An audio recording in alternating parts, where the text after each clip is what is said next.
I'm Alex. And I'm Teddy. And I'm Spencer. And we are The Button Mappers. Hey, the Button Mappers.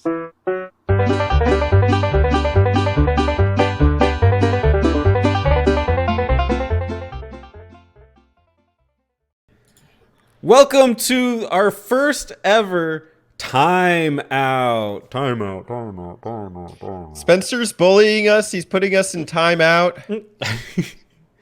Yeah, you go to antiquity, and Alex, you go to the present, and JD, Middle Ages with you. Oh, great. Dude, I'll do well in the the Middle Ages. Can't wait. I have to go back to 1955 to make my parents hook up so I can, exist. Have fun. That's your mission.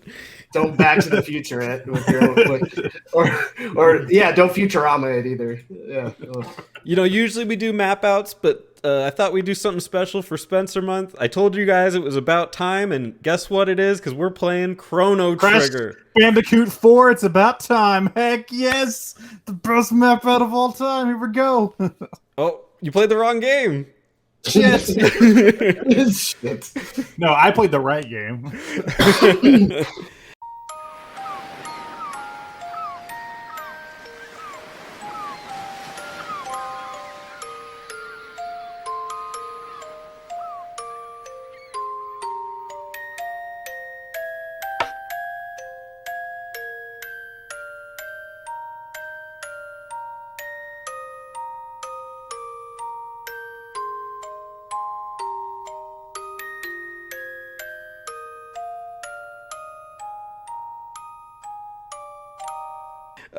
We can go on a quick round table of what your guys' impressions of Chrono Trigger were, or how you got into it. What do you know about it before we start playing?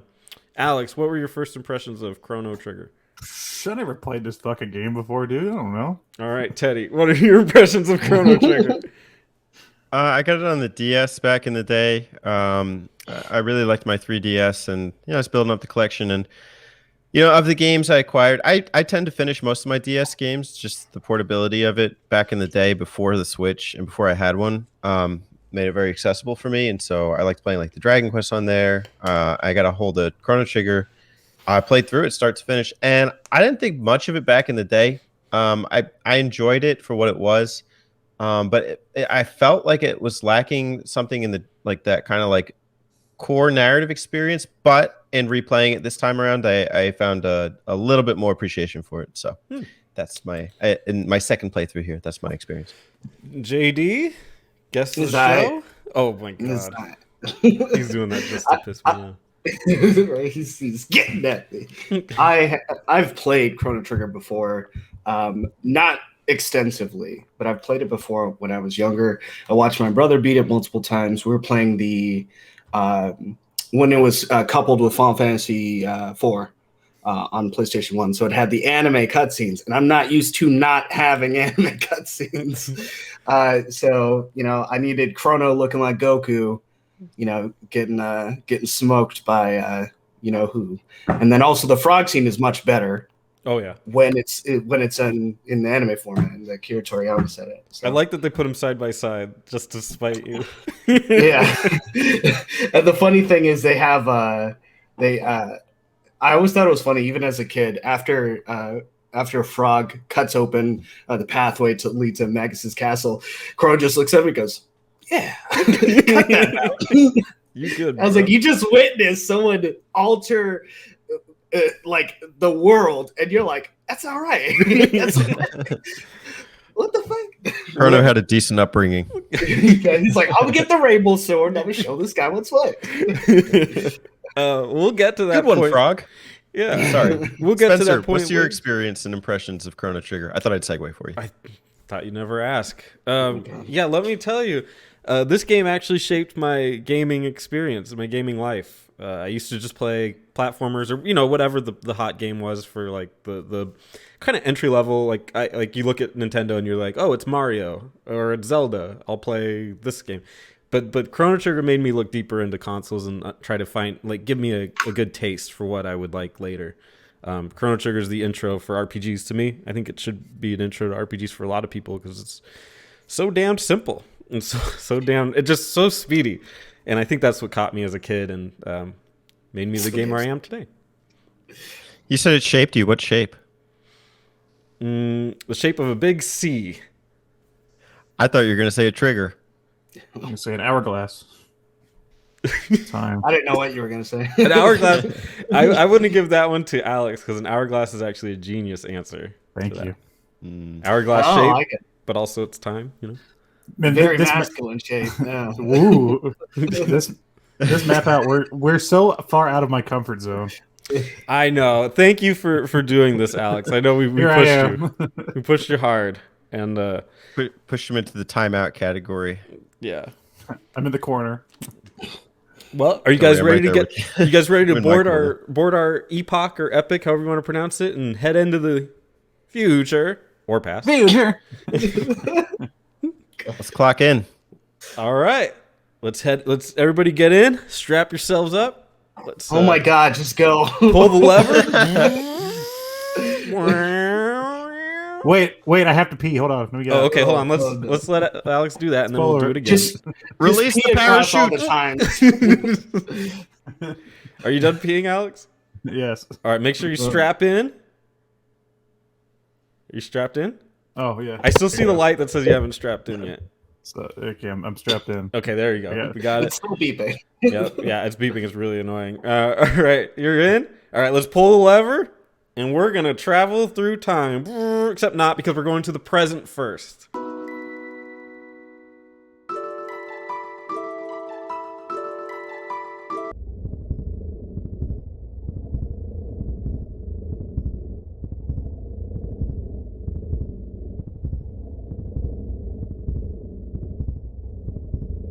So let's just start there. Although the present is 1080, so I guess it is a different time technically. Let's talk about the present of Chrono Trigger. Like I said, it's 1000 AD, and I'm using the Chrono Wiki to give a little description. Is the year 1000 AD in Chrono Trigger? It is the time period where the game begins and is visited only a few times and for very short sequences during the main storyline. We start off at the square. Well, we start out near Chrono's home, or at Chrono's home, but the square is nearby. They're celebrating a millennial fair. And we meet our first main character, Chrono. Now, obviously, he doesn't talk. He doesn't do a lot of emoting. But what do you guys think of Chrono as your hero? Oh, he's triggered. Let's get that I out of like the his way. hair. Yeah, He's definitely. How old is that dude? He's like 16 or something. Like 14, 12, 11? Chiseled. He's a little bit too big to be the age that he is, especially if he's just, I'm a practicing swordsman. Sure you don't bench. You sure you don't squat. That man is huge. What, you've never seen these 30-year-olds that stay at home with their mom? Dude, honestly, he's doing something with power tabs. He's probably melting it down. Right here. I thought he was just. I thought he was just Trunks from Dragon Ball. Died his Nobody's wearing them. That actually, oh god, he's a swordsman. He travels through time. You know. that Has actually makes pants. sense. Will travel. Have trunks. With Yeah. Are you having fun, Teddy? I just want to verify. Are you having fun? Yes, Alec. Thanks for asking. Okay, Thanks for asking. good. It's all That's that matters. just a question. While you go to the fair, you run into another main character. You literally run into her. Her name is Marley, Meryl, however you want to pronounce her name. You're free to do it. I have no idea how. Bloop. Don't really care. What do you guys think of? I call her Marl. I don't. She is the greatest bench warmer on my team. I can tell you that. You're crazy. I just love the way she sat at that bench. She was probably at the edge of time or the end of time longer than anyone else. So, not much. Let me put it that way.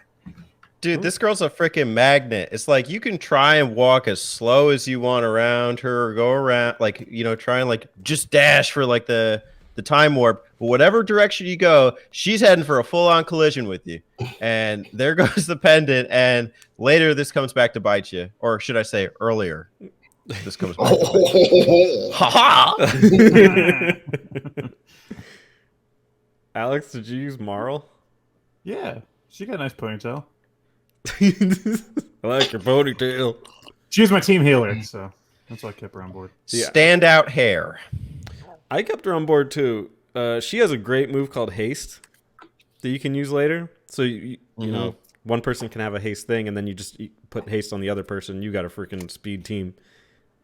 She got Arise, which is the best revival spell, and her magic power isn't that strong, but she's certainly I think she's always been my main party member. So I'm sad that you put her on the bench, JD. We've got better characters, in my opinion. That's all I'm gonna say. Well, maybe the next character will be better because it's Luca.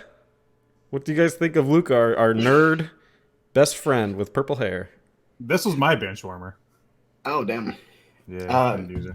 I think fire is a really important ability or element in the game itself. So I kept her on the team a lot, and honestly, man, if it wasn't for her being so goddamn slow, she'd be the best. I would keep her on my team a majority of the time, but she's so fucking slow.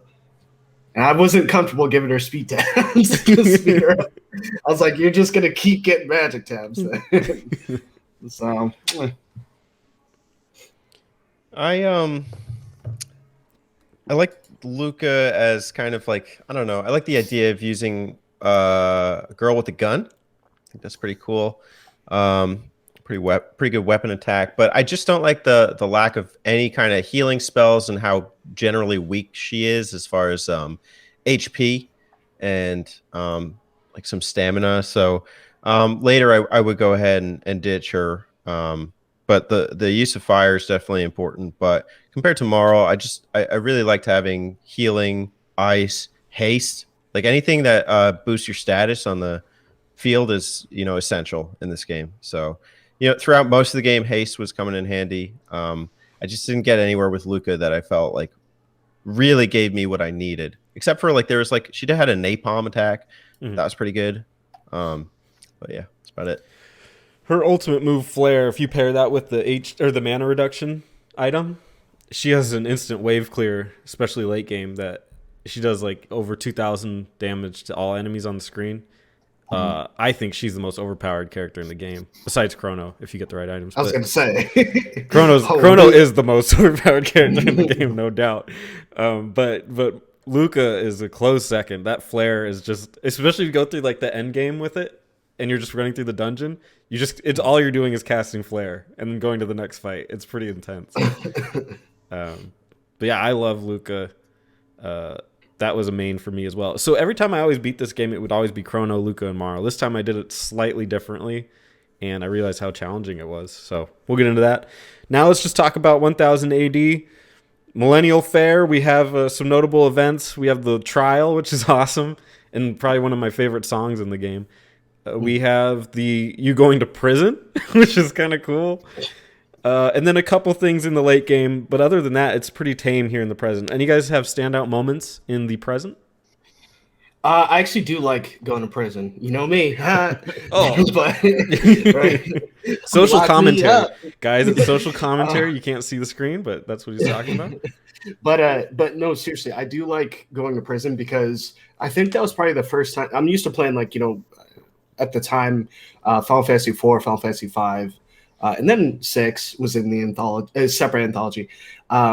They switch perspective a lot. I'm not used to seeing that. To see them change perspective, and I remember that boss fight very vividly because I remember my brother losing a lot on that fight. The dragon tank. Yes, the dragon tank, because it's just like he's like he keeps healing himself. And I was just like, I was doing something else, you know. I think I was on the computer at that point, probably playing like Diablo or something. But he's like, he just keeps healing. And then he eventually figured it out. But I remember watching that boss so much, or so many times. So it's like reminiscent. When I was doing it, I was like, okay, I know how to get this guy killed. So that's probably a standout for me, just guys. Anyone else?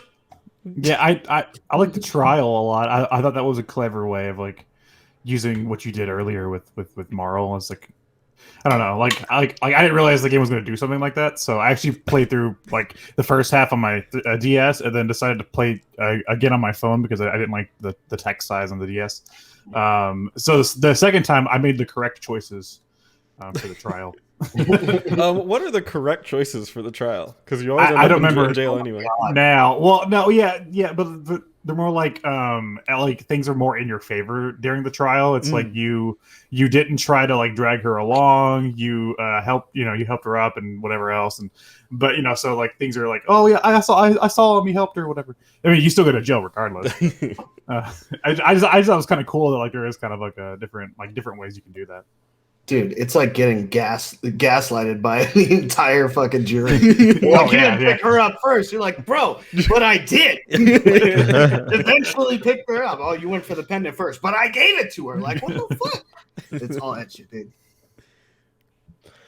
This game is sheer comedy, but it's like the perfect blend to the point of not being like over the top. I do like the existence of the trial in the first place, and that the game tries and rubs these things in your faces, but also some of like the like little events that happen, like when you take down that dragon tank and then it explodes, and then the chancellor comes running out after you, and then the bridge collapses, and then like him and two other guards are side by side, and they go like surprise emotion, and then they just like start falling, and they're all holding on to each other so that you can walk across them to get to the other end of the tower. That was I don't know, I just kind of got a kick out of that. Also, I like that the game has multiple approaches. So like whether it be the thing Alex was mentioning about like the choices you make and how it affects how the jury views you, or I don't know if this is Spencer who told me this, but I think that there's two ways of getting out of the jail cell.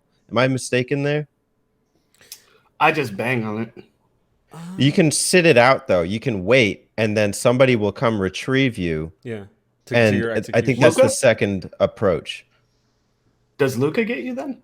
No. Yeah, Luca comes and saves you in one of them. At the end. Yeah. But anyways, I don't know. That's one example of a way that this game has multiple facets to it. So I enjoyed the fact that that's a thing. Yeah. Well, to Alex's thing with the court case, it's kind of genius because it's telling you, even without time, like there kind of is a time element to it, but even without time, it's telling you your choices now will affect the game, like how the result plays out. And there's 13 different endings to this game, which is kind of awesome and incredible. And which all little choices will change that ending. So it's kind of like trying to tell you that there's more going on here. And also with that dragon fight, one thing I love about it is looking at the background. One of the things about Chrono Trigger that's so exciting is the art style. And they do things like with that pre-rendered quote-unquote background that they'll do even better on the PlayStation 1. But you can see the early efforts of it here on Chrono Trigger. And just looking at that background is so beautiful. And there's a lot of instances with that. Later on, there's some really cool things in the present. There's a really, really famous scene where you are all in a campfire. And you've probably seen it online in little pictures where the whole party chills there. And it's just kind of enjoying the night, which is, a rarity in RPGs where it's like the end of the world is coming. It's hard to get just a moment where they're all chilling out, having fun. It's a pretty simple area because it's not meant to be the main story focus of the present because it's a time travel game. But it's, it's kind of almost like a hub or something, but obviously not. But you guys ready to move on to the Middle Ages? Sure. Midlife crisis. Something like that. All right. Everybody hop into the Epic. Strap in. I'm going to pull the lever. Alex, you strapped in? Hold on, I have to pee. Alex, we don't have time for this. All right. And here we go.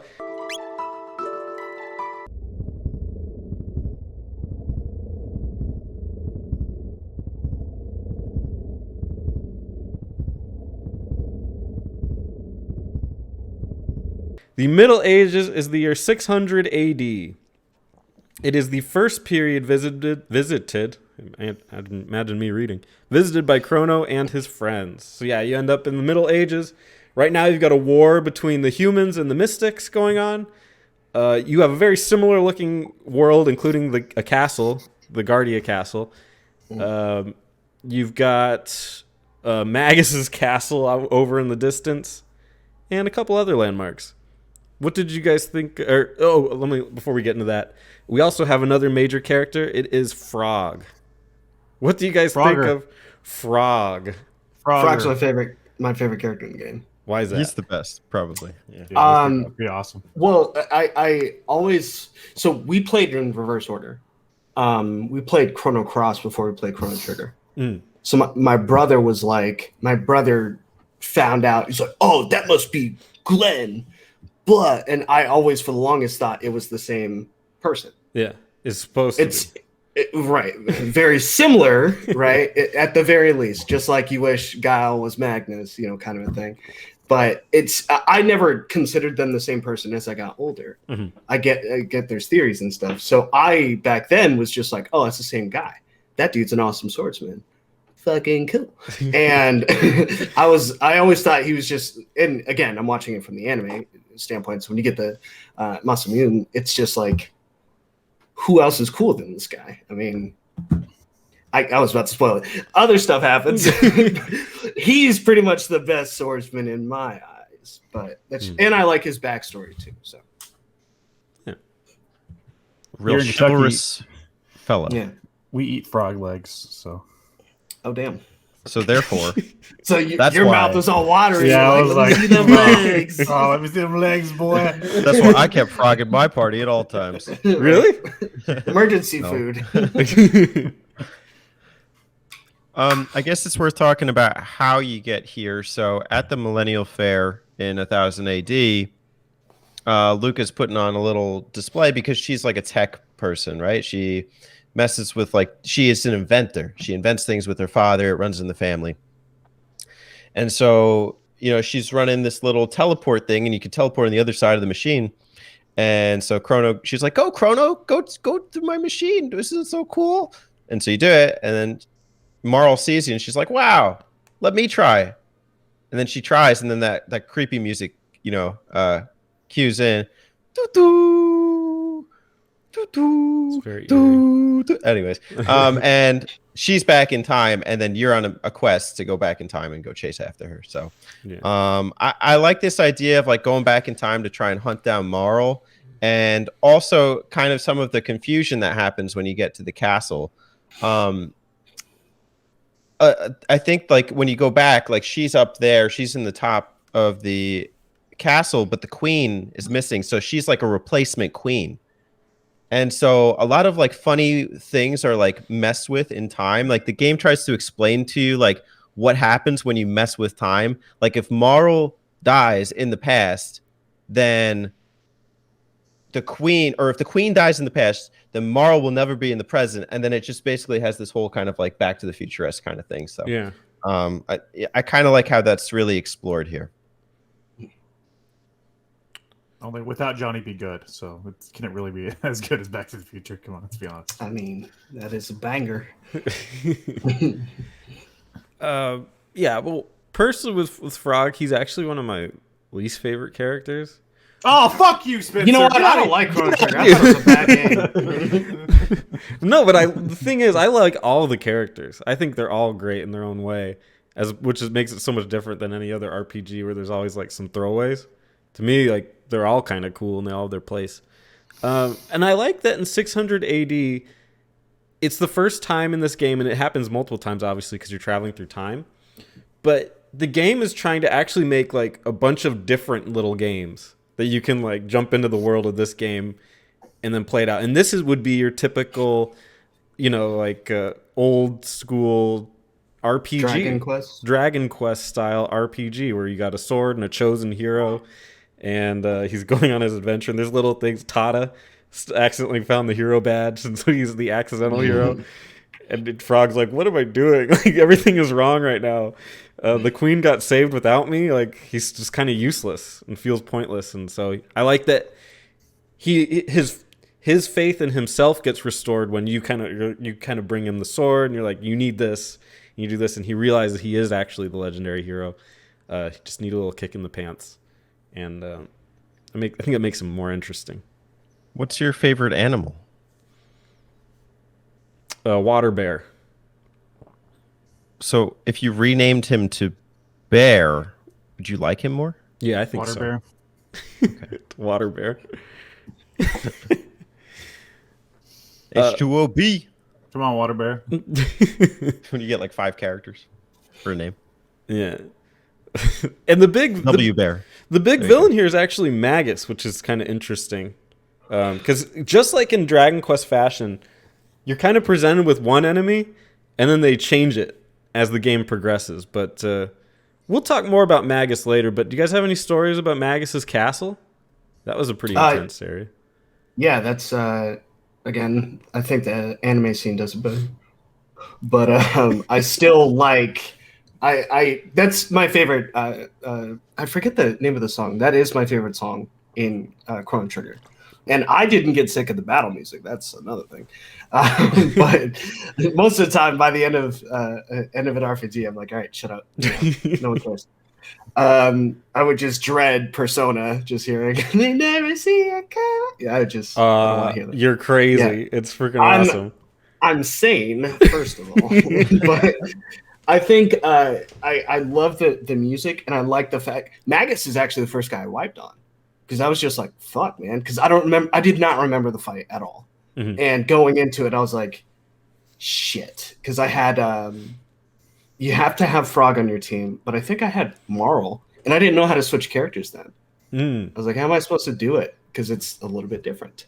But I think I mashed enough times, and then eventually it's like, who are you switching out for? So I think you have to press all 4 buttons or something like that. Every time I need to switch characters, I just mashed, and it gave me the menu. I think you have to press all 4 buttons. Really? Wait, if you push all 4 buttons, you can switch mid battle? No, not mid battle. Oh, just before you get in. Okay, gotcha. Yeah, or if you're on the world map. So that's how I did it, because I thought it was exchange, but no, it just changes the order of which they are. I could never actually switch out from there. Gotcha. Anyway, that's TMI. All that to say, Magus' cast was great. I love the music. I wiped on him, and then I put in Luca, who's a much better character than Marl. And then look at that, we won. So, they're completely different characters, though. Yeah, because there's quality. Oh that's my why God. they're there for it. So JD likes a girl with a little intellect. I like. I don't like blondes. There, I said. Not much I could do, but I could dye my hair. Please do, man. Right now, I got you. I've got a post-it up on you right now. I'm gonna deactivate webcam. I like the architecture. Oh, go ahead. I like the architecture.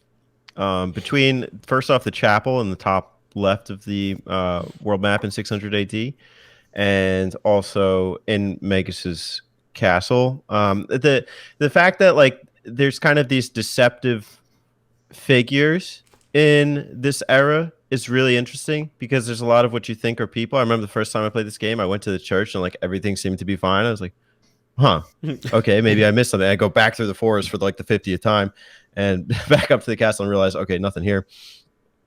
And it's kind of the same thing with Magus's castle.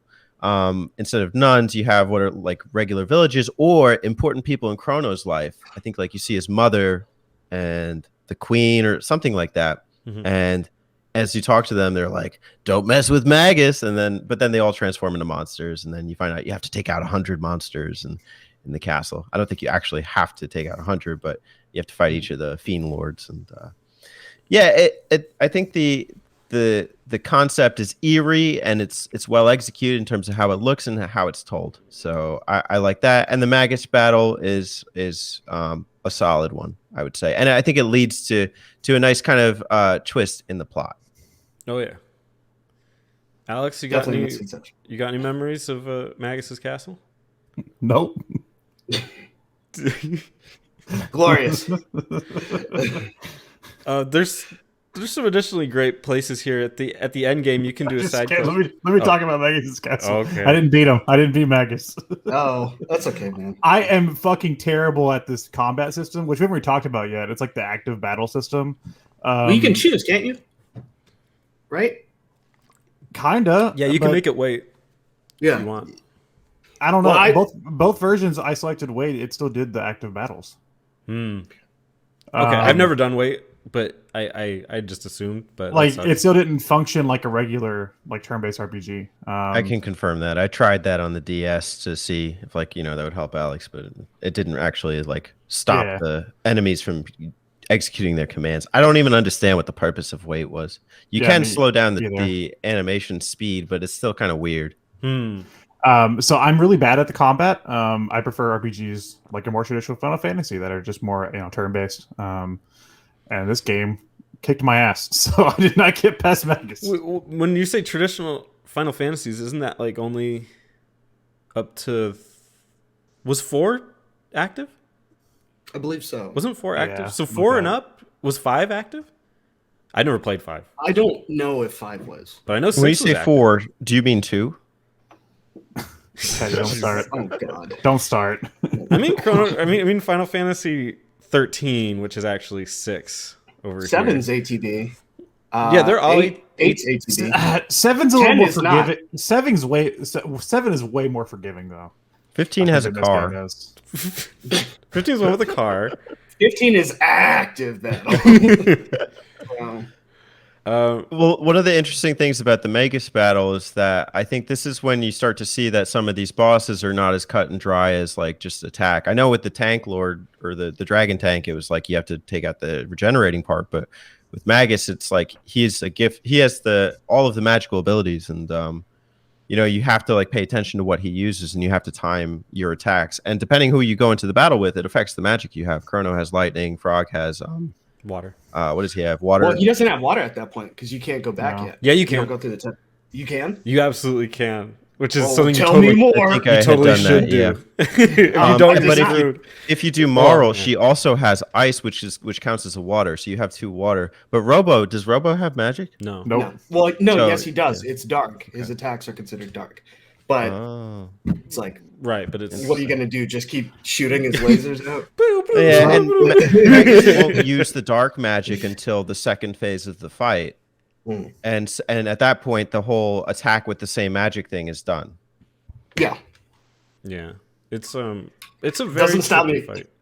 Doesn't stop me from using and spamming Fire Sword, though. I'll tell you. I'm going to keep doing this. Right on your head. I don't care what shield you put up. I'm using Fire Sword. I just imagine Chrono's like a super country guy. I don't care what your defenses are. Fire Sword. That'd be amazing. The dub Chrono Trigger remake. And then Luke Come is in with like, the dude, country again? Hi, I'm a Chrono. There's- What do you guys? What strategies work for you generally when going into combat? with Use Magus? every element once. No, just in general through Chrono Trigger.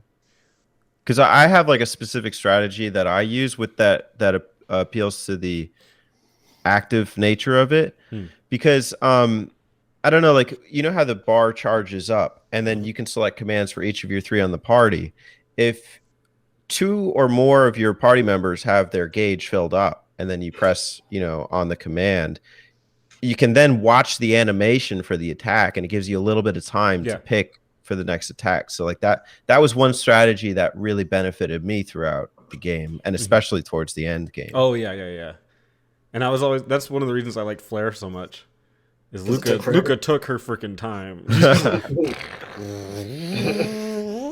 I said, thank you. Let's find that mega elixir. Thank you. So yeah, I totally agree. That's a really good way to make them cast like a long spell, and you'll get the chance to fiddle around with what to do next. There's a really good side quest in the Middle Ages. There's a couple of them, but there's a character named Toma. He's the explorer, and you kind of get to watch his progression, and eventually pour some. In America, it's soda pop onto his grave, but and I'm sure it was something different over in Japan. Orange Shasta. Yeah. Fago. Yeah. Oh, no. Wolf Cola. Wolf Cola. Always Sunny reference. Yeah, Wolf Cola. And, Fight milk. yeah, but he helps you find the Rainbow Sword, which is a fun little story. And also Pour out Sapporo, where I come from. And also you get an upgraded Masamune through Frog's quest out there, where you're rebuilding a building, and you have to go forward in time and back in time in constant switching just to get him to face Cyrus, his close friend. Dude, can you imagine it? Having to literally change time to convince someone to get some balls and help you save the world. Like, bro, come on! Come on! What the hell? I'd be Yeah. so upset. Some guys are just like that, though. They go into caves of despair, hence Frog. What is Frog's real name? Glenn. Glenn. Yeah. Which is a nod to Chrono Cross, if you jump into that. My other favorite character. Don't try and lay low on the spoilers for Chrono Cross because It's not a spoiler for it. They're not like, actually the connection, but yeah. Okay. Yeah. Much like Chrono Trigger, the paths diverge.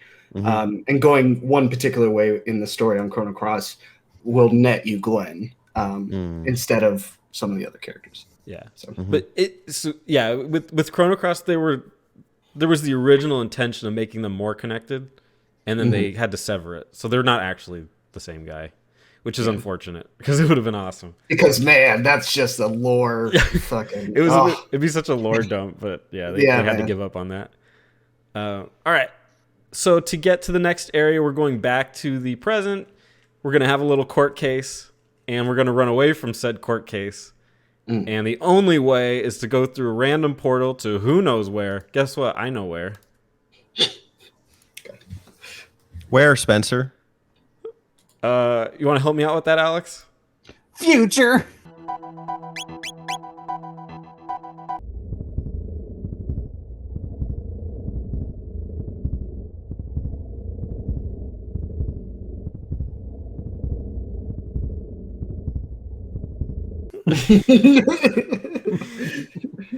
Yes, we're going to the future. It is the year 2300 AD. Perfect. After Lavos' emergence in the year 1999 AD, the only remaining structures were the domed metropolises, although they are very badly damaged. The remarkably few remaining humans that survived the Lavos apocalypse reside in said domed structures. This one has a lot more details. I'm not going to read all of it. But I like that also now this shifts the game's mood from your traditional medieval fantasy RPG into a post-apocalyptic future RPG, a la something like you might get from Fallout or something. It is a huge tonal shift and is very, very visually striking in its difference from the Middle Ages. We meet one of our big characters here, Robo, also known as Prometheus. What do you guys think of Robo? I kept him on my team pretty much the entire game. I love Robo. He was one of the guys I had with me all the time. He's a little too flamboyant for me. You wake him up and he goes like, just spin. Hello.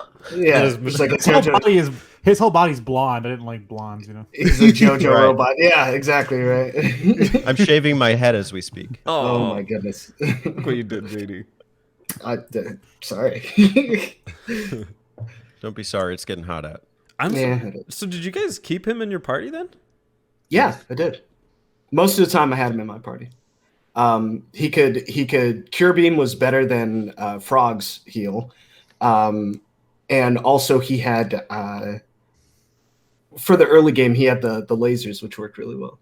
And he hit like a truck, like a fucking truck. And he could take a hit too. He was usually if everyone got laid out, he was still the last guy alive, and he could save a run if I was goofing. So He's actually a really well-rounded character. You get him, and he's probably got the most HP out of everybody, maybe close to or more than Chrono. yeah, give him the silver earrings, and he's good to go. So Rocket Punch also takes like 1 MP, and that's a whack to the. it's like 2 hits. It really clocks you on that one. It's 2 hits in 1 for him, pretty much. Yeah, it's 1 MP. He's got an AOE. He's got his tackle, which hurts.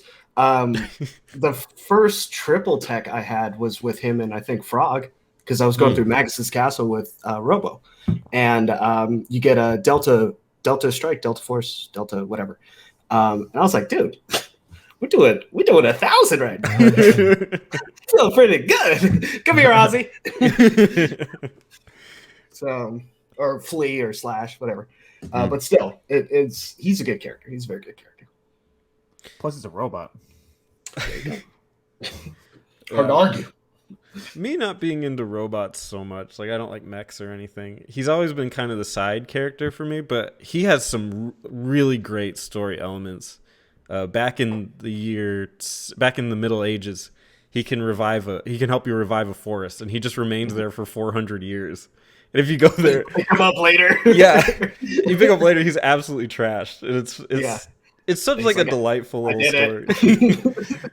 But it just shows you the heart that he has. That he's like, I'll just stay here for 400 years. And if you go to 600 AD while he's doing it, you just see his thing, just walking around the fields out there. And yeah, he's got a lot of heart. He's just a wonderful character. He's also got a girlfriend, which is a little more comedy. Yeah. Oh God. Yeah, she has a bow on her head and she's pink. You saying robots don't deserve love? Is that what you're saying? The girls love them big bots. Big old bots. We got a lot of domes here. We have the sewers. We have Death's Peak, which is kind of cool. We have Mother Brain. Some factories. What do you guys think of just the world of the Alex? Future. Yeah. It Sad. sucks. I always think it's funny when you use the regen thing. It's like, but you're still hungry. Oh yeah, Yeah. And you're like, wait, hold on. I should eat. I've only got potions. They should have renamed this 2020. Oh. Oh.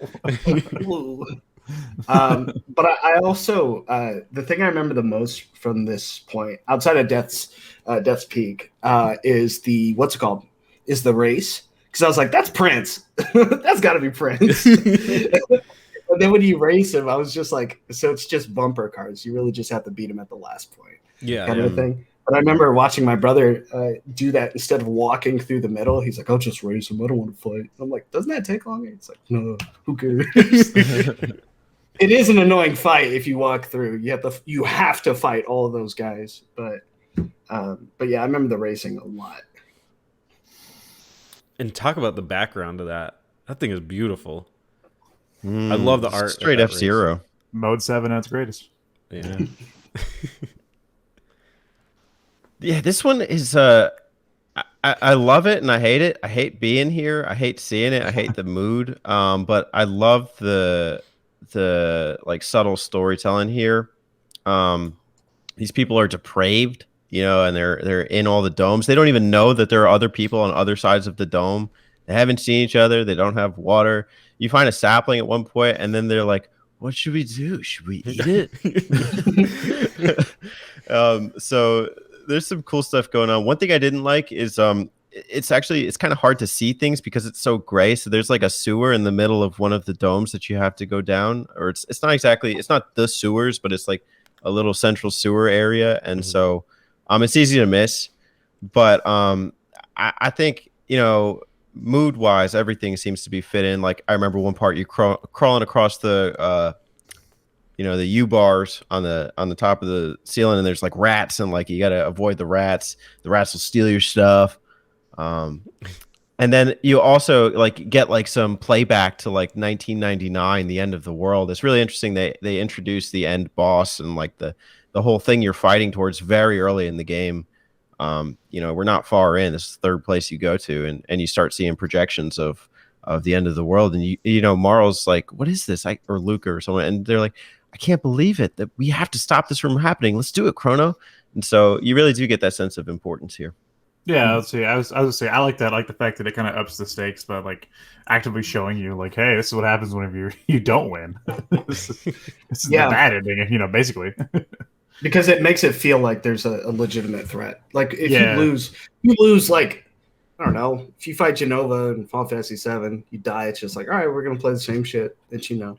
In this one, the future refused to change. It's like, wow, my fucking heart. Yeah. The darkest moment of this game is in the future. Thank you. And it is in the factory, laboratory, whatever it is in the bottom left. Oh my god. Somewhere. You're talking about the part with Robo? No, no, Oh, The dead never That's guys? that too, though. When I've been dead for a minute. no. There's a part where there's a conveyor belt. You have it's at like the end of the game, so you have to. It's one of the side quests, so it's very possible you'll completely miss it. But there's a conveyor belt, and they put people on it. They're live, and they put people on it, and they're grinding people for some resource. I don't know what it is. And it goes. The person will be put on the conveyor belt, and they go behind a wall, and then you hear a shriek, and then Wow. it goes out the other side. It's just like a little glimmering thing. It looks kind of like a tab that you'd find on the ground. It's like, oh, Chrono's like, is that a power tab? yeah. I'll just wait over here and just start collecting. Keep them coming. It's really, really dark for a game that isn't overly dark in a lot of its presentation. But that scene was like, oh my god, it's really gross. Murderous robot thing. Yeah. I like that there's a combination of robot villains and weird freak villains out here. It kind of gives you like either both the Fallout look and then like the, I don't know, Terminator kind of thing. You get kind of a taste of both, which is really cool. Not much left about the future. Anybody have Do you want anything to else talk say? about Death Peak, or do you want to Oh. save that? Let's do Death Peak. This is Okay. probably the most important side quest. If you're gonna do any of them, this is probably the one that you've done. I've seen people say there's no who cares about reviving it. I'm like, I don't think you've ever revived him. That's your problem. Like, you don't get that bringing him back. Like, are you fucking stupid? Like, why would you not? He's broken. He's broken. He's a great character. I don't get it. Yeah, so I mean, spoiler alert, obviously, but there's a Chrono does not make it past a certain point. He gets killed, and you can revive him through some means. And to do it, you have to get on one of the big steps is getting to the top of Death's Peak. Probably one of the most emotional scenes of the game and visually striking, I would argue. What do you think of that one, Teddy? Yeah, everything leading up to this is just powerful because you know, I don't want to go too into detail because we're going to go to other places where this happens, but like in part of this process of like after Chrono dies and then you know, it's just you and the team, you find that like it's rumored that in the future there's a guy in like the bottom area who's just been like kind of toiling away doing his own thing. And I think I had gone there at one point earlier in the game, and I'd seen it's called a construct. It's like this little like sphere blue dude. I don't know what the deal is with them. What happened? The NUs, the news, yeah. Oh, NUs. Got it. That's Well, it's just news because otherwise you to think me. like news at 5, you know. So I Yeah, see. it's called NU. They're new. like new metal, my favorite genre. oh Yeah, god. They're the Linkin Park of Chrono Trigger. Corn. So tell us about when you were feeling so numb, and in the end, what happened? In the end, Paranoid. I was gonna sing a verse from a Corn song. Oh god. do you want to? There you go. The poetry is striking. Tear shed. So you talk to the construct, and he gives you the spiel about at the top of Death Peak. You can bring people back to life, but it has to be really important. Otherwise, it won't happen. And then after he delivers the message, he says the construct has now performed its duty. Can you do me a favor and turn him off?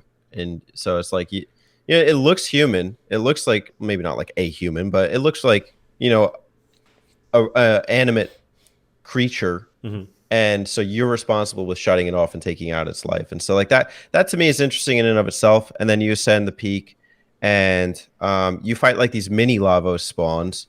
It's your first time fighting them, and they're pretty deadly if you don't know what you're doing. And some other interesting things as you go up the peak, you have to be careful of terrain. The wind can blow you back down, so you gotta go into a tree. The construct sent little things to help you along the way. And at the top of the peak, you find out, you pray, and everyone's despairing. They're like, because they think that they've called out to, the edge of the peak and said, like, help us. And nobody appears. So everyone's getting sentimental. Frog is like, why have you failed us? And Magus is like, so this was it. This is what we came here for. and then all of a sudden, when everybody's doom and gloom, in comes like an eclipse, and then you're teleported back to the time where Lavos fires his beam and destroys you, and you swap out a doppelganger for Chrono, and then you bring Chrono back to that time period. And so it's pretty well played. I think it played well with the construct of time, and it's a pretty powerful scene. It's nice to have him back in the party too. He's a badass. Yeah, that's what Luca's saying. We got DPS again. Finally. Thank fuck for that. Yeah, I missed Weed and Slash. It's also a good place to grind, isn't it? The Death's Peak. Yeah, it's pretty good. Yeah. It's not my pick, but it's a good place. I know, like other people would probably say, well, my brother did it. Was the because my brother kind of coached me through most of the game because he's like, "Hey, go here, great place to grind." My brother's a grinder, even though you don't need to grind in this game. He did it. The factory Black place. Omen? No, he did the conveyor belt. You just go out every time and you go back around the conveyor belt. So he would do that because you could just use Magus the whole time. You have to have Robo on your team, but you just Magus. So makes sense. All right. Story-wise, and it gets weird story-wise, obviously, because we're going back and forth to different times.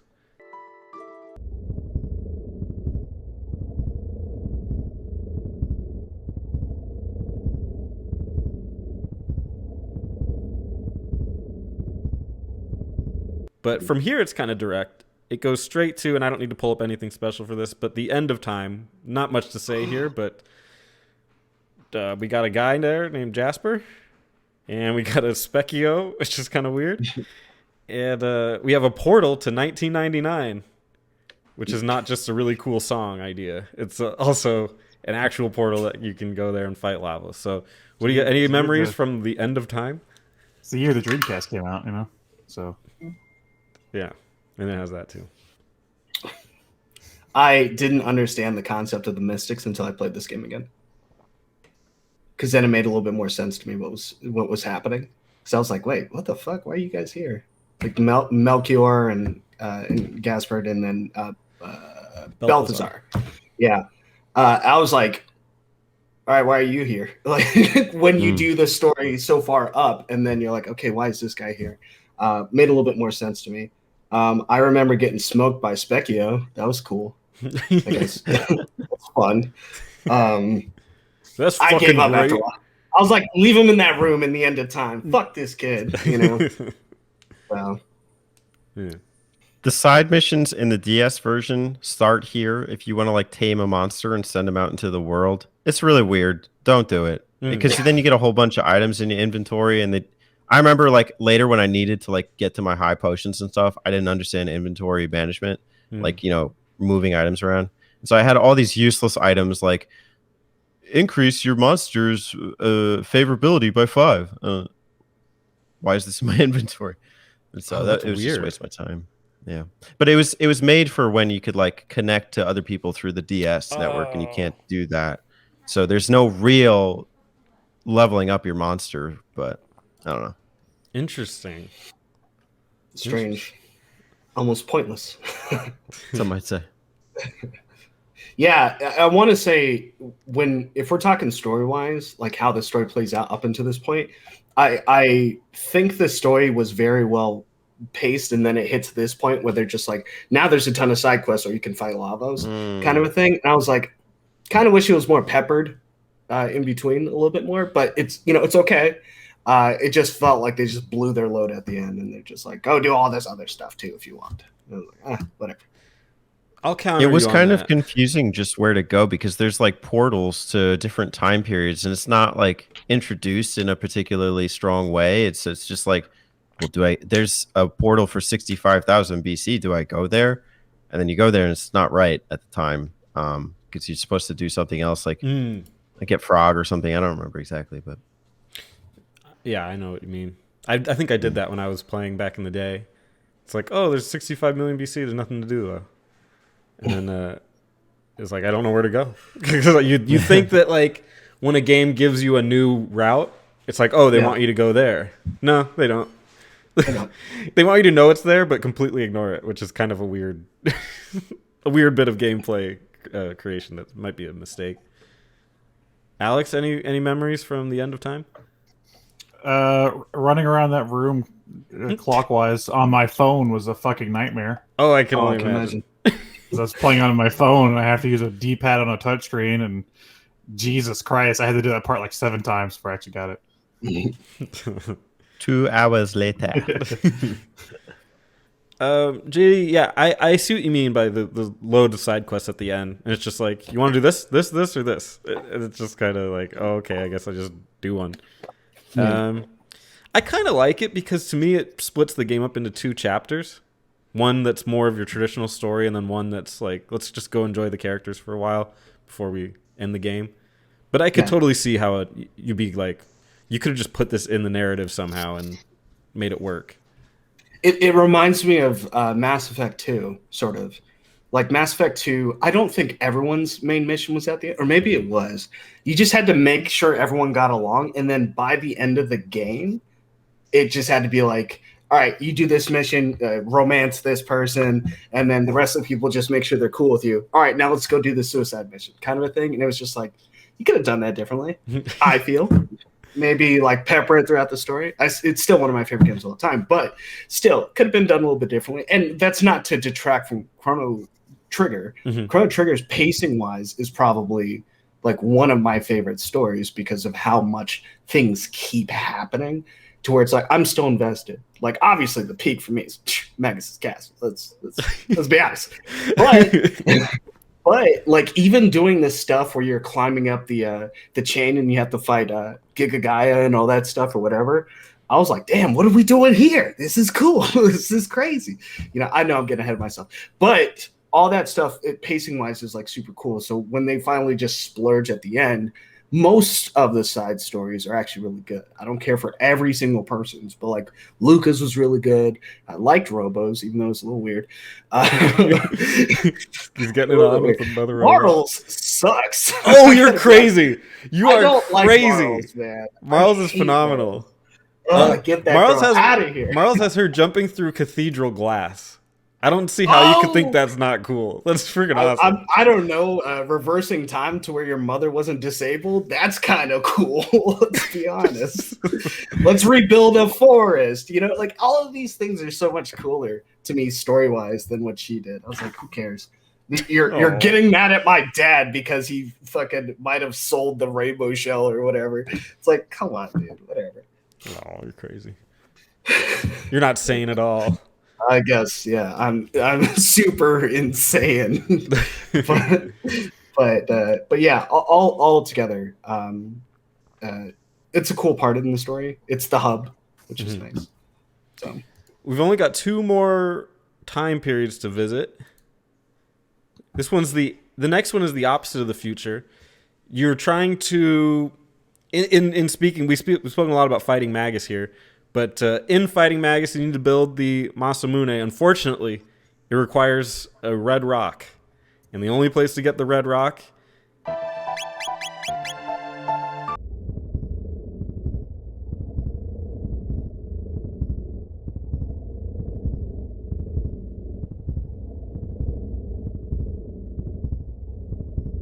is in prehistory. How are you going to get there? Well, luckily, there's literally a portal at the end of time that will take you right there. You trying to go here? Oh, you mean 65 million BC? Right? Where red rocks are pretty common.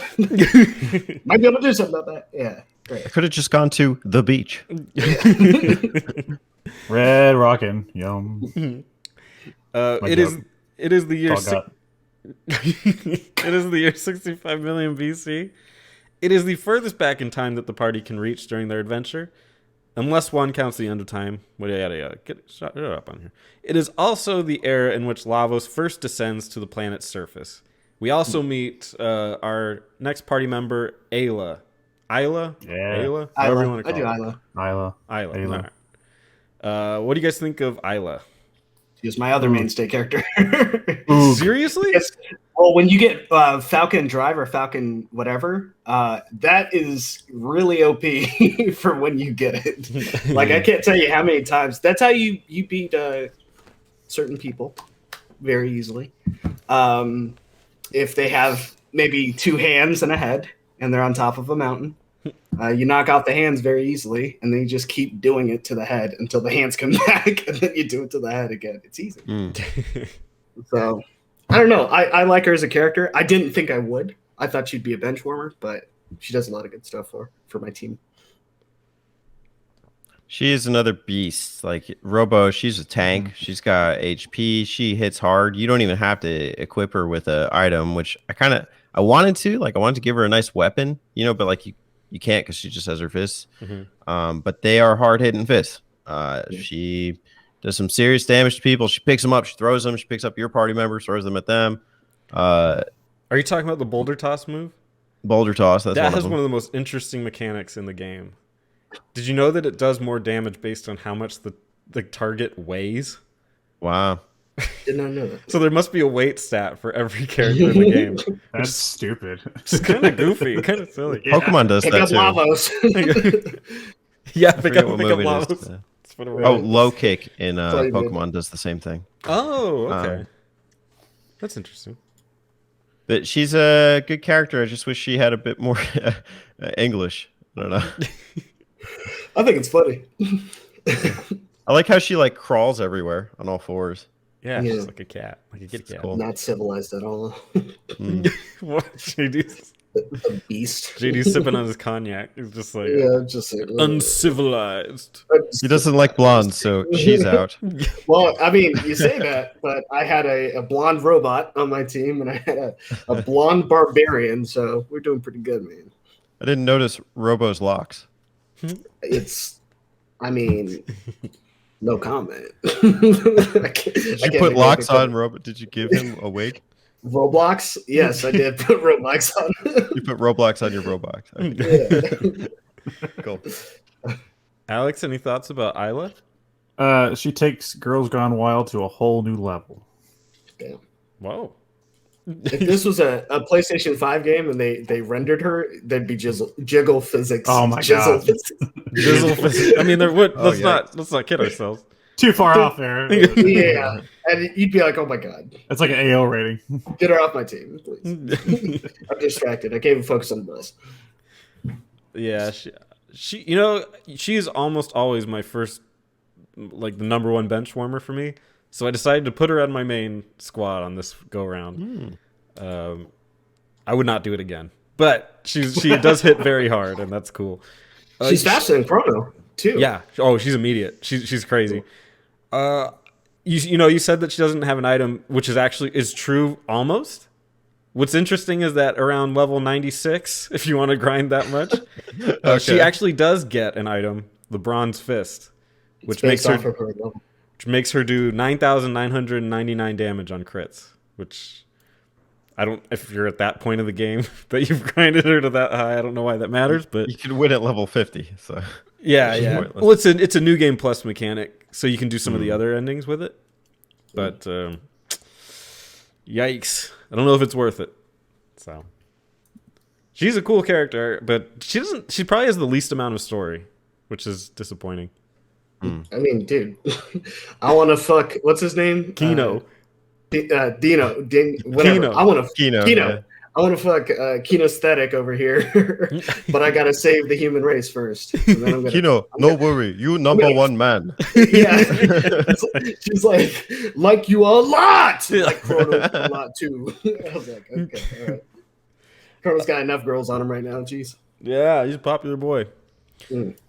But we do have a couple landmarks here in the prehistory. We have the big, I guess, civilization we see there, and then their constant battle with the reptites, which they have their own lair as well. Anything stand out from the prehistory for you guys? Black Tyrannos was threw me for a loop for a second when I did that fight. I was like, wait, this guy's like, he's got like triple defense or double defense or whatever the case is. And then come to find out when I talked to my brother after, he's like, yeah, you just wait. and then you beat him up. And you can hypno wave his fucking buddy. I was like, wow, great. Didn't know any of that shit. It was a very hard boss fight for me. I didn't know that. I didn't know that. Yeah. So yeah, you could sleep him the whole game. That's how you beat up Masa and Mune the first time before they come together. You hypno wave them, and then you just beat up the left one. No, but at the time I was just like, I didn't know that. So hypno wave still does have some relevancy, you know. Interesting. So yeah, you put him to sleep, and then you just wait. His defense is down, and then you just flame sword it up. Oh, of course. Flame sword, and then I was using cat attack, I think, with what's her name, and that's all I did. But before that, yeah, I had no fucking idea, and I was like, dude, how do I beat this bitch? So, yeah, great fight, love it. Oh, and there's like 50 fucking encounters when you're in the Tyrannosaurus area or whatever. You take 2 steps and you're fighting another dude. I was like, this is bullshit. Like, I don't want to fight these guys. I want to figure out where I'm supposed to go. And then you have to backtrack so much. Mm-hmm. And they respawn. They respawn. You wanted to farm. I didn't want to farm that time. Other landmarks. Is this the one with Giga Guy? I like when you get the pterodactyls and like you can kind of fly across the terrain. Giga Gaia is gonna be the last place we look. Yeah. Okay. Yeah. All right. The Tyranno boss wasn't much of a big deal to me. I kind of realized just take out the little guy first. He's probably controlling the T-Rex, and then I think the 5, 4, 3, 2, 1. I didn't even realize what it did after that. Just kept blowing his ass up. So there was one boss that did a 5, 4, 3, 2, 1, and then nothing happened. I think that might come later, but yeah, the coward on the wing. Yeah. So I always got confused about what the point of the 5, 4, 3, 2, 1 thing was, but what was yeah, sorry, go ahead. What was kind of cool about the 5, 4, 3, 2, 1 is you know how he'd like stomp the ground and it would shake. That triggers Chrono's well, not Chrono, but the item you have that makes you attack back. That triggers that. So every time he did that when I had Chrono, it was 50% chance Chrono would just go whack him with a sword, which is like just free damage, which is awesome. Scared, and then he hits him. Yeah, he's like a cat. I do like that Ayla is forgiving to the reptile leader on the top of the bridge. You know, I think the world starts exploding, and then she takes him on the wings of the pterodactyl or something. He's like, no, just leave me. And she's like, no, I'm not going to let you. And so this is a nice little gesture of humanity. I didn't see why she had to do it, but. Wow. She's a hero, so all the heroes have to be like that. I would have just said, no, later. Yeah, am I missing something? Because I don't think, not on my game. He just dies. He dies, but she offers. She's like, come on, you got to get on this. And then they just fly away. He's like, nah, we don't want to animate that. He's like, there's no future for us. And then you come to find out they're all extinct. I guess there's no future after all. What kind of animation do you get? Like a pre-Piccolo? Yeah. Oh, man. Yeah, that's really interesting. And thus the Namex were born.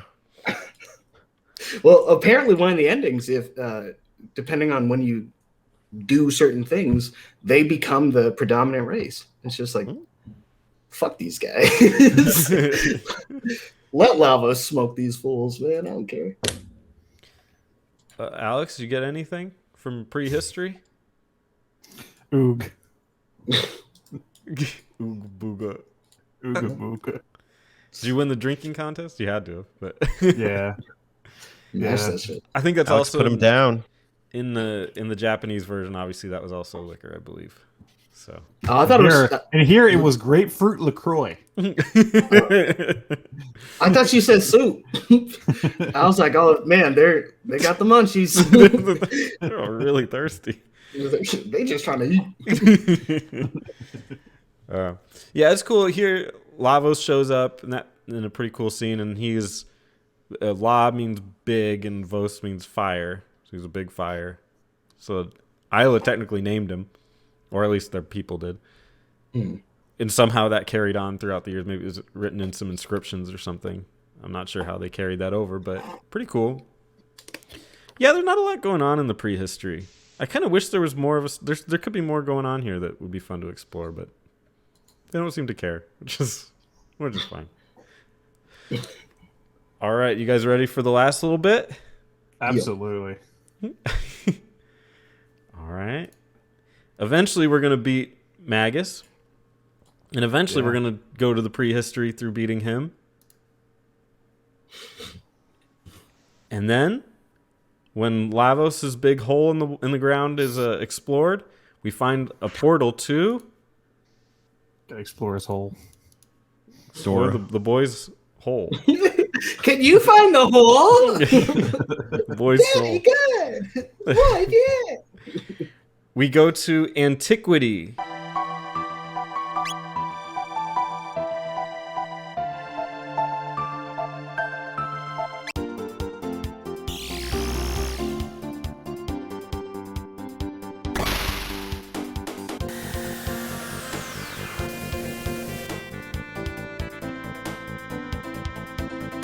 Which you can also refer to as the Dark Ages. It depends. But the year is 12,000 BC. This is the era of the fall of Kingdom of Zeal, which abused the power of Lavos and sank to the bottom of the sea. Those born after this time period are unable to naturally use magic. This is a tale of two worlds. You've got the people on the ground, who it's like a snowy, almost deathly hellscape, and they're called the Earthbound ones. And then you have the people above, the Enlightened ones in the Kingdom of Zeal. Visually incredibly striking, at least for me, visiting the two. But we also meet the original source of our last character that you can play. Technically, you don't have to, but he's a character that you can add to your team, and it's Magus. What do you guys think of the character Magus? And here we meet him as Janus, little kid. Janus. Magus is cool. He reminds me of Vegeta, but he's pretty cool. I like the fact that he's. Thank God he can use so much magic. It makes a lot of fights very easy, and I don't have to worry about Marl on my team. Oh my god! But yeah, screw that lady. And he's got a scythe, which is also really cool too. So, sucker for scythes. He also has the face of an adult at 5 years old. He kind of does. Huh? Some He's a kids are just grown ugly, man, baby. Some kids are just ugly. You know, it happens. He was born in Edgelord. He's like a Black Wind Hollows or Howls. I was like, what the fuck? One of you You're will gonna perish. die. Yeah. You heard the new Limp Bizkit CD? Yeah, it's like kick this kid off me. Yeah. Which one is Shala, the queen? Is that No. Zeal. It's his, Zeal. It's Shala is his sister, his big sister. Oh, the sister. I see. Okay. Very magically inclined, and it becomes his mission to find her after the events would send her away from him. Yeah. Magus. Yeah, I thought Frog had the best story, but I like Magus' story a bit more. It's just so unexpected. You just, when you first meet him, you think of him as just a typical evil dingus wizard, and he ends up being so much more. He's misguided by the time you fight him. He's obviously doing the wrong thing, and then by the time you get to the time period, he's gone back. He's become one of the mystics there, and it was so obvious to tell. I was like, man, you can see those pixels. I know those boots. But it was he does have a cool story. I still like I like the fact that theirs is so intertwined. Frog with Magus, and the fact that they're pretty much without one would not exist without the sort of, I guess. Frog, Magus would have died to Lavos if he summoned him without you being there, so it makes sense, I guess. But whatever, cool character. He's great. The first time I played this game, I didn't get Magus in the party because I didn't know how, because I fought him. And I asked Spencer on my second playthrough this time, how do I get Magus? He's like, it's easy. Just don't fight him. Are you kidding me? The coolest character in the game, I didn't get in my party because I fought him. Oh. He felt some type of way about you striking him multiple times. Yeah. It was the sword stabs that did that. Yeah. So I was happy to have him in the team. I've been putting him as kind of like a main in the party in this playthrough. To some detriment, I think one of the difficulties with him in the party is that he has no cross moves with any other character, at least as far as I have him at level like 43 or whatever. He only has his own attacks, which are really good.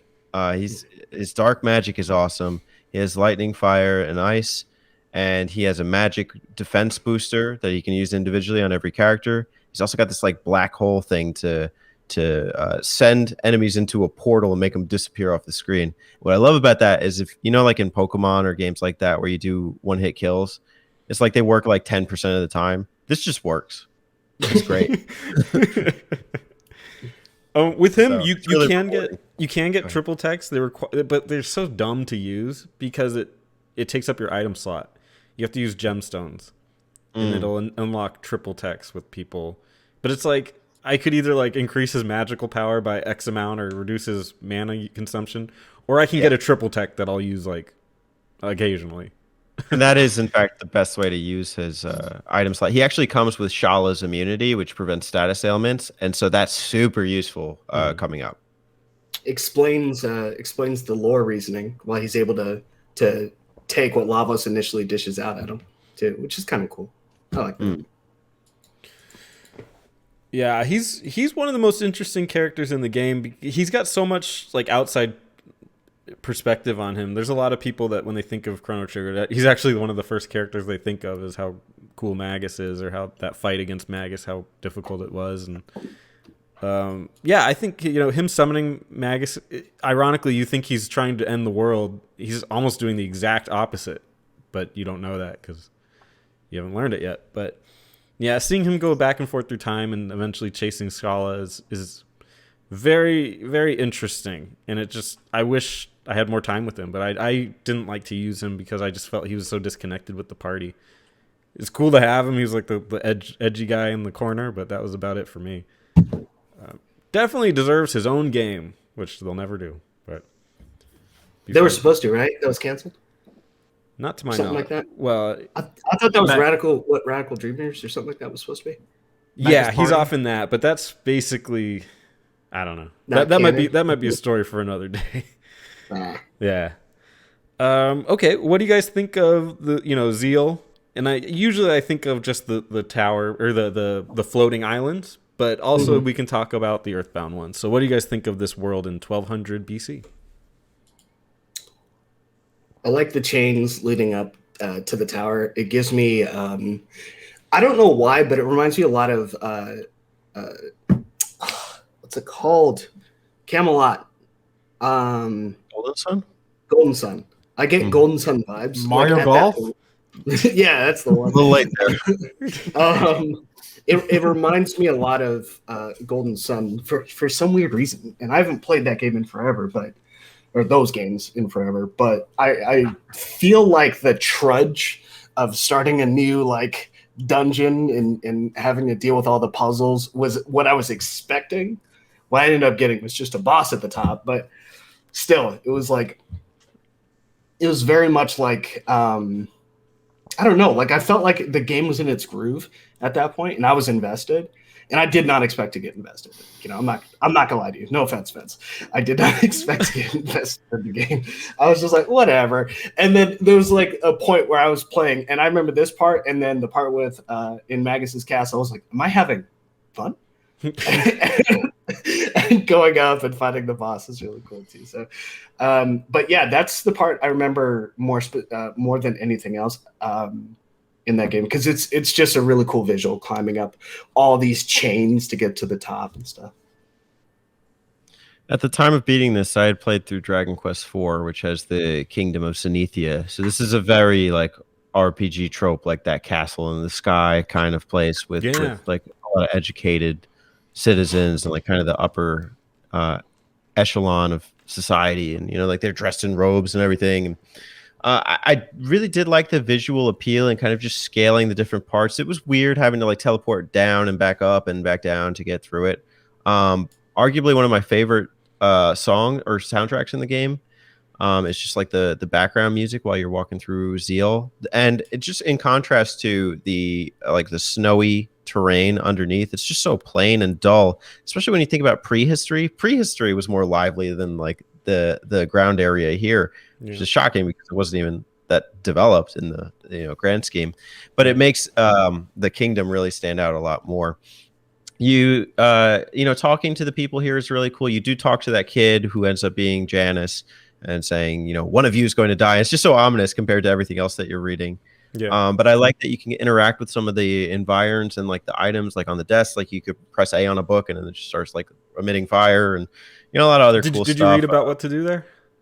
Mm-mm. If you do it in a certain order, it opens doors in each of the little areas. Ooh, cool. There's little secrets you can get in there. Well, I can't go back and re-explore it. So, that's tough. But cool little time period, and like the sub stories here. You do meet one of the biggest dolts in the game, which is Dalton. Dalton. They call him Dalton. And but yeah, good area. Did he seem like a JoJo character to you guys? A what? JoJo? I guess you guys don't know. Just our anime? Yeah. Like he was just really flamboyant and stuff. Yeah. Like he was sort of comedy when I fought him right before you fight the twins, the golden twins. I was like, is this guy cracking jokes right now? I'm about to lay him out. I'm about to smoke this dude.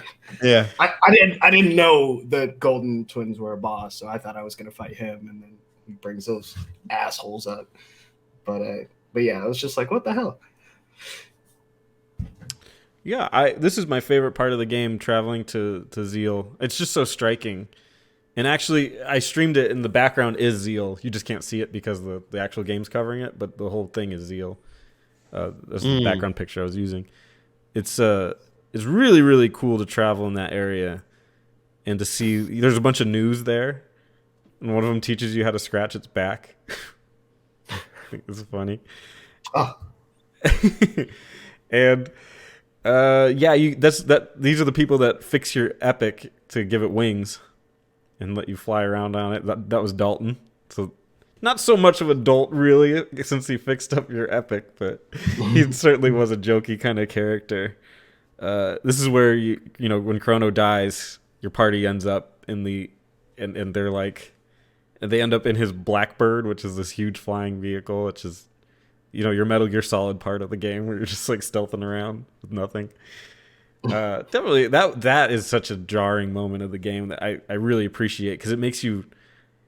It took away Chrono, but it also took away your items, so you're just like you're really feeling actually helpless for a little bit, which it's nice to get that after you feel so strong for so long. You went into that thinking the game was going to end, right? It's like we're about to beat the game, and then turns out you're actually down a party member, and all of your items are gone. I just love the juxtaposition of that. That's really like quite a fuck you to you. But that's why you have Isla there, because she can still whoop their ass. Yep. You don't need nothing. Ooh, well played. Yep, absolutely. Navigating the corridors of the spaceship was terrible. Oh, took me like an hour, but I did figure it out. Fight. And plus, you can't like save. You can't go back, and maybe you can, but you can't unless you find the equipment for a character that has heal abilities. You have to like basically one shot through everybody and find the right rooms and have the right order. Yeah. So I was getting unlucky, and I was getting the equipment for not Moral or Frog. It was somebody else. I can't remember. Somebody that didn't have healing abilities, which is crazy because don't they all? Luca doesn't. Luca does. Yeah. I was getting Luca's equipment first, and so it was screwing me up. That was the first treasure chest I could get, but I there was a correct order to it. So, but yeah. But this is where most of the story either is revolved around or happens. Is this time period? This is where everybody gets sent spiraling through time. And you kind of get the kickoff of Lavos showing up and the Black Omen, which the Black Omen is the end game. We can talk about that probably briefly. I don't think we need to spend too much time on it, but are you guys ready to just go to the end of the game? Black Omen? Or do you have any? Yeah. Okay. So the Black Omen is the Queen's big construct that was in the ocean. It rises. Really love it because if you travel to I don't know if you guys caught it, but if you travel to different time periods, it's still there, and people will actually comment on it like it's a piece of the weather, which is a really fun little twist. Like the Black Omen looks really pretty today, and it's just I like that they don't see it as this evil thing, even though it is, but it's just because it's always been there. Pile of garbage in the sky. How are they calling it weather? Yeah, it's well they treat it like it's the weather, like it's just like something that's there, like it's like the mountain. Melchior knows what's going on though. If you go talk to him, he's like, "This can't be good news." Oh shit! Yeah. But if you want to, whenever you're ready, you travel onto the Black Omen, and that's the end game. You go and fight Lavos and the Queen. Any memories on this last trek through Chrono Trigger? I sort of have a phobia when I have certain things on the map appear. And I think it arose from like Final Fantasy VII with the weapons being on the world map. I was always freaked out about it, mainly because the underwater when you fight Emerald Weapon. I hate underwater shit. But then you see Ultimate Weapon flying above, and you're not safe anywhere. Then you just want to chill at Gold Saucer, and there's Ruby Weapon just chilling right there. You know, you can't catch a fucking break. I get really weirded out by that. And then but I also do think it's cool. You can go in any time period. Well, not any, almost any time period, and see the Black Elm and be like, walk up in this bitch and fuck some dudes up. I think that's really unique for like a end game area to sort of like switch it, because that's part of how you get like the different endings, right? It's part of it, yeah. Yeah, which is neat. So, I mean, I wish my endings were anime, but that's okay. I get these corny ones.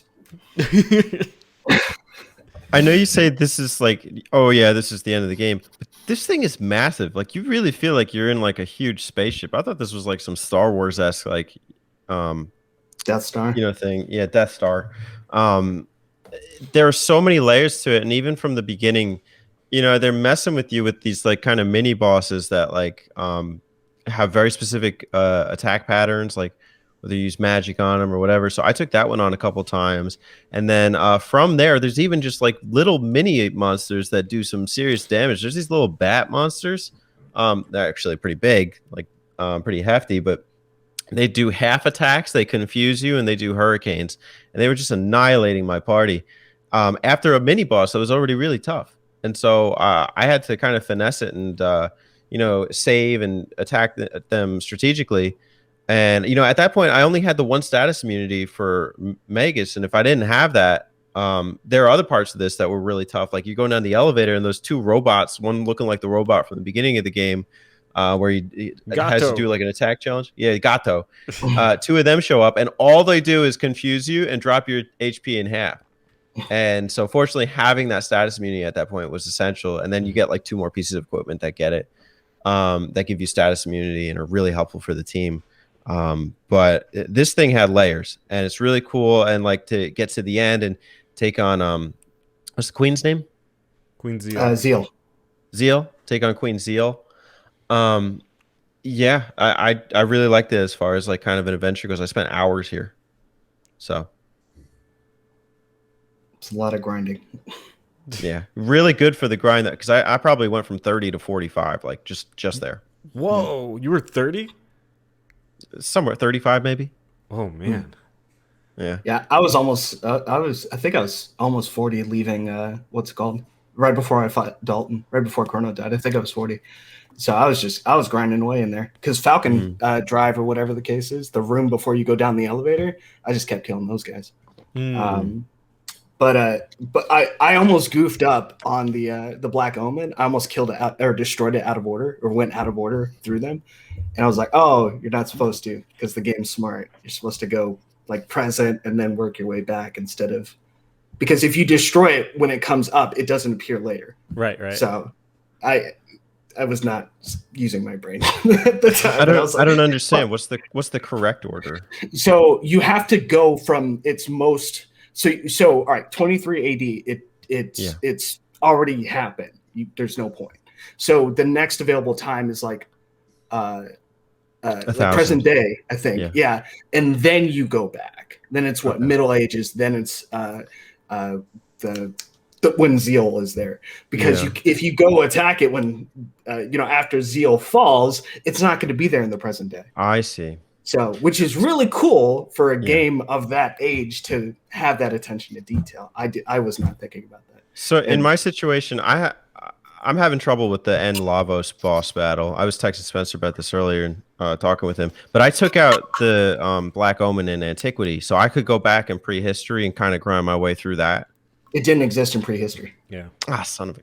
Yeah, so you're out of it, man. The only other place I could think of grinding for you would be, I keep calling it Death Valley, or the Factory. If you didn't complete Robo's Quest, because if you killed Mother Brain already, you can't do that one either. So, but hey, them's the breaks. You kind of alluded to it, Teddy, but let's talk about Lavos. He's our final boss, and I think one of the most underwhelming visually of any endgame RPG. Especially when you think of Square, you're thinking like of the crazy fights at the end of all their games. This one, it's a dog chicken. So what did you guys think of the final boss of Chrono Trigger? I It starts agree. off as a hedgehog. Yeah, it starts off looking like one of those anime like weird cyborg things that looks very anime, and then as soon as you break through it, yeah, it's a very strange last boss fight. I actually don't like this boss. I think for as good as the game did, this was really a letdown because it's just here you're gonna fight every iteration of every other boss. It's like, oh great, fun. Like who cares? That first sequence, I thought it was going to be more challenging than it was. It wasn't. Same strategy. Well, Yeah, and exactly. Same strategy. If you and see another thing on the screen, you take it out. well, it's not only is it the same strategy. Here's the problem: it's the same stats. So I mean, I haven't been hit with 2 damage in quite a while. Yeah. Not since every time I Blown teleported away. to 600 AD and had to fight those little guys at the chicken. Yeah. It's like what the fuck? Yeah, I was not a fan. That's what I was texting you, Spence. I was like, I got some hot takes because I don't like the last boss. Even when it goes to the well, we'll keep it on Lavos. But yeah, it was just I don't know, man. It was really just lame to recycle that portion until we get to the actual main boss. If you got rid of that entirely, that'd be much better. And apparently on the DS version, there is the Time Devourer, like a legit like yeah. serious and allusions to Chrono Cross. Yeah. Like I'm like, dude, that's a million times better than what we ended up getting. Yeah, let's not spoil that one. Oh, well, whatever. We'll I spoil don't that care. one in the next. I'm going to see that anyway. So Well, they're it's- gonna mention. It's not. I think talking about it more because it starts getting into Chrono Cross's story, but Yeah. so let's leave that tabled for now. wait, so I'm let me like- understand something. Does the standard version of this game end after you take on the forms? No. The thing he's talking about is part of the newer versions. They added like Oh. a bunch of Yeah. extra content, which I'm excited to do, and I'm probably going to be doing a New Game Plus run to get to that. Yeah. But it does bleed into some spoilers for the next game. Yeah, So I let's, see. yeah. I'm like kind of fiending for Chrono Cross. I know you are, and I am too. So don't worry, we're gonna get there.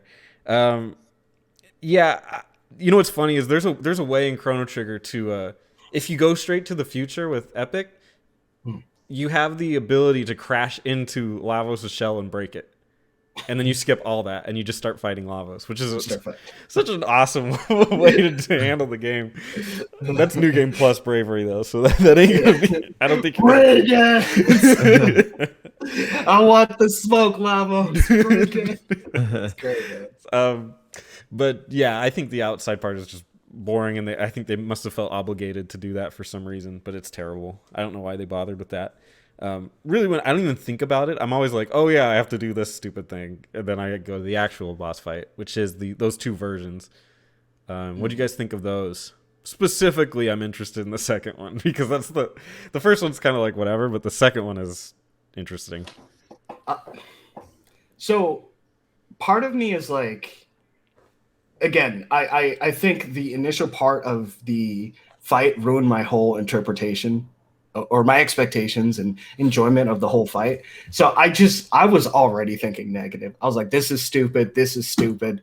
This is stupid. Like Magus was a better villain to me, you know, like I wish he was the guy that went in and out of time. It's okay. You break open his fucking mouth and you go in there and it's like, oh, there's more to this guy. Cool. You know, I think there's just too much video game. No, too much like Dragon Ball Z, too much Final Form shit, you know? And I'm like, it's just too much of this, like, oh well, all right, you really fucked me up, but check this out. And then it's again. To me, it was too gamey. It was like we got to make this a video game. I always see that in a lot of games where they're like, oh yeah, we're trying to tell this cool story, but we're also playing a video game, so let's throw this weird boss at them that's almost superfluous. Oh, it was completely out of context. I mean, you know, everything, I'd say it could have ended after the Black Omen thing and maybe they made Lavos a little tougher. That was already a 4-part boss sequence. You fight like 3 different segments of Shala boss or Zeal, you know, Queen Zeal, and then you fight Lavos when she goes and, you know, brings you there. And yeah, that was a ton of forms, but I mean, you know, it would have been cool if they upscaled the, you know, the attacks and everything too. But my team was just not ready for the final forms. Like I can barely scrape by through like this first robot thing by using just by the way that my party's organized. Chrono's Luminaire, all AoE light attack, and Magus's Dark Mist, and then kind of using Frog as a healer kind of sucks, but you know, it's what it is. But that second one, if I don't use a magic booster on every one of my characters, that thing has an attack that immediately does over 1,000 damage to every single one of them. And even with the equipment that boosts your HP max out at 999. And so if he does any attack that takes out any one of them, then the magic booster resets if I revive them. And so it's just comparable to the rest of the experience. I don't see how people could say this game is like really easy, like a straight haul through the game, unless maybe that you're following a guide or something. But like, and it's just a standard play, no guide, kind of just going at your own. That's a hard boss. That's a hard 2-part boss sequence. So, and I'm in a position where apparently I'm kind of screwed as far as grinding. So I'm kind of just like picking at the fences between, okay, do I reorganize the team? Do I, do I go on some of these side quests? And so I'm a little disgruntled at that. But I do like that it is, you know, it's one of those end boss sequences that really does make you work for it, and I tend to appreciate that coming off of some of these Dragon Quest games. I would wrap up some of the side quests because you're going to get a couple items that will change the tone of the combat, especially since you're using Chrono. That's the thing, is if you're using Chrono, you will be overpowered for that fight. Yeah, because you give him the Rainbow Sword, and you give him the item that gives you an 80% counterattack rate, and that fight almost plays itself out. Every time he changes the thing, you'll just automatically start doing 1,000 damage per hit because he's critting all the time. If you do that, I think it'll help tremendously. But it is a very difficult fight, and I did it without Chrono, and it took me like 5 different tries, and I've beaten this boss many times, but I've always used Chrono. So trying to do it without him was very challenging. So I totally feel your pain. And if you want proof of that, you can watch the stream that I just did last night. What was your end team? I used Isla, Marl, and Luca. And all girls? Yeah. And cool. Isla could take out Female History Month. Yeah. Girls do it better. Isla could take out the left thing in one move.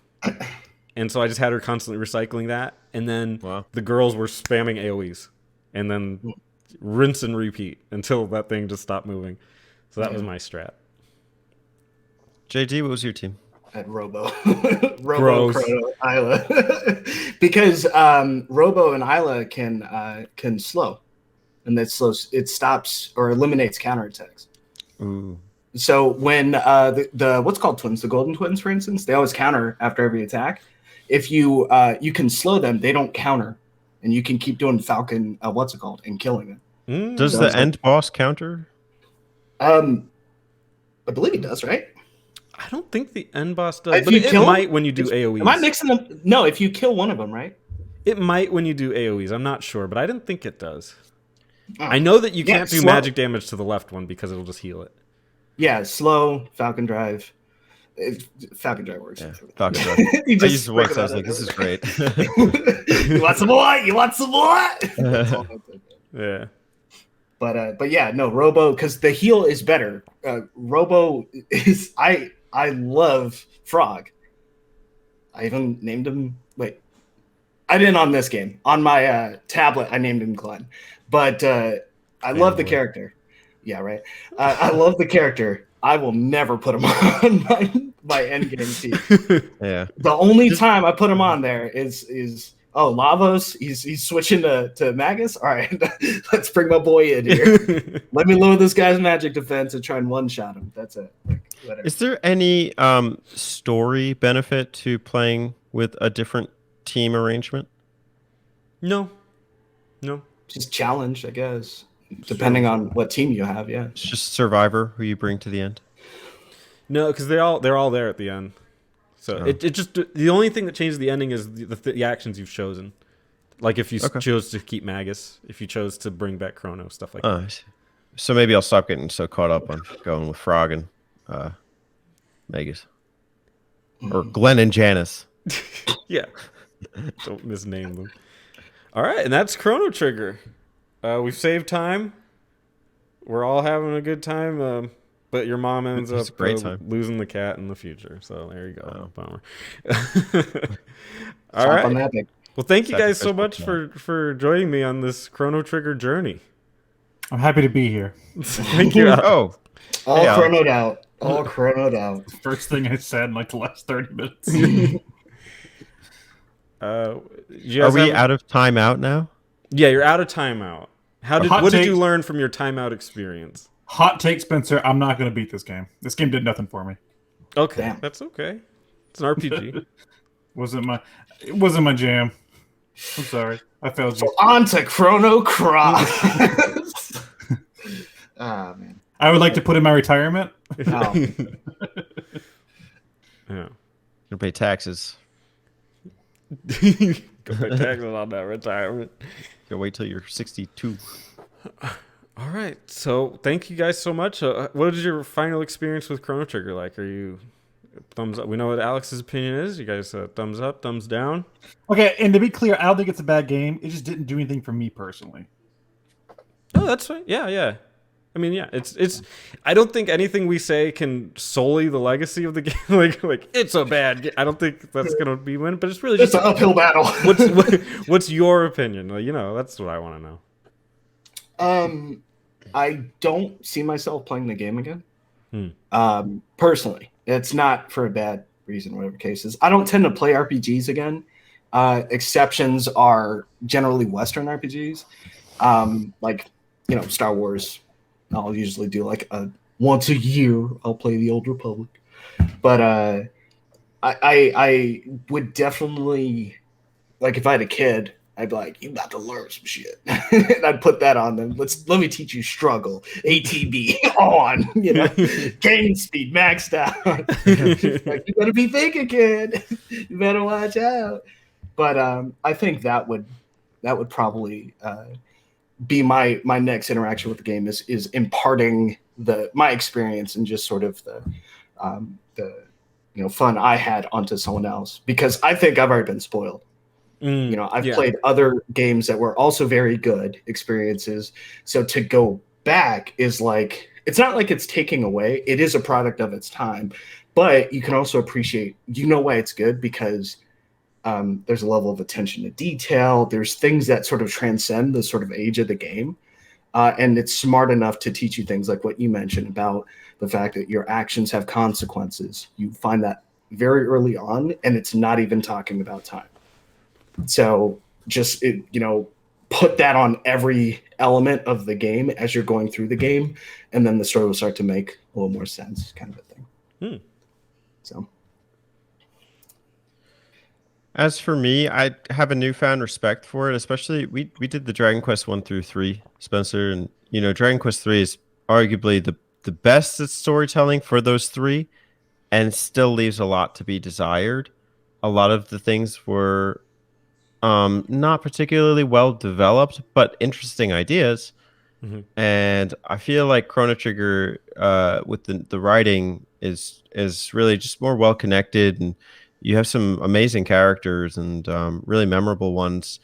Chrono is a bit of a dud, but I think compared to everyone else, like his party really stands out, and I really appreciated like just the way that they pulled off a game about time, because usually these games with that have like the timeline kind of arc tend to be pretty generic and overrated, but this was not. um some could say it's overrated. I don't. I know some people say it's a masterpiece. It could be. And if I had more time, I would have loved to invest the time into Chrono Trigger.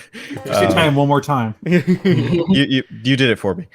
So, but this for a game that to work on a deadline for Yeah, is it's challenging. I didn't really get to fully appreciate the way I would have liked to, but I recognize that there is a lot to appreciate there. So, I think the first half of the game leaves a bit to be desired. You don't really see that fully unravel, but when you start seeing like the second half and it pick up the pace more, that's when it starts to get, I'd say, when things start to really hit the fan, you start to feel the gravity of the situation. So, Yeah. just one more time, this was a great time. Cool. Chrono Trigger. And you don't need to hear my opinion. I love it, but yeah, Spencer, I need your opinion. All right, that'll be it. Okay, see you later.